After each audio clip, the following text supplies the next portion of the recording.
Chapter 37, The Exercise of Government.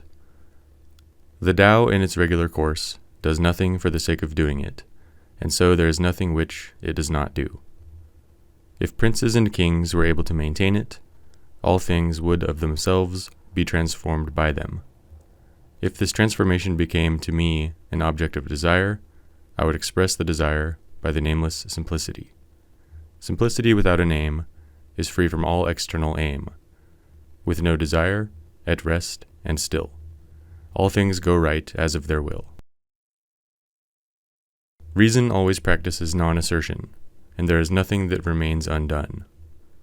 If princes and kings could keep reason, the 10,000 creatures would of themselves be reformed. While being reformed, they might yet be anxious to stir, but I would restrain them by the simplicity of the ineffable. The simplicity of the unexpressed will purify the heart of lust. If there is no lust, there will be rest, and all the world will thus be blessed. Tao is apparently inactive, wu-wei, and yet nothing remains undone. If princes and kings desire to keep everything in order, they must first reform themselves. If princes and kings would follow the example of Tao, then all things will reform themselves. If they still desire to change, I would pacify them by the simplicity of the ineffable Tao. This simplicity will end desire, and if desire be absent, there is quietness. All people will of themselves be satisfied. This chapter offers us a profound reflection on the nature of the Tao, emphasizing its inherent simplicity and spontaneous nature. The passage opens up with an assertion that the Tao operates effortlessly, without any conscious effort or intention.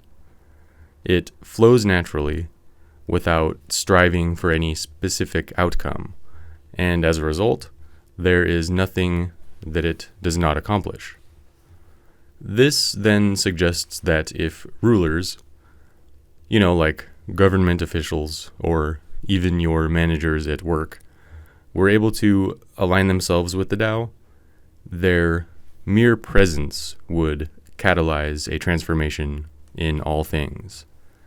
This transformation arises not from some external force or coercion, but from the subtle influence of the Tao's unassuming simplicity. The Tao does not seek recognition or control, it simply is, like a nameless simplicity that transcends all external aims and desires. In aligning oneself with this nameless simplicity of the Tao, one cultivates a state of contentment.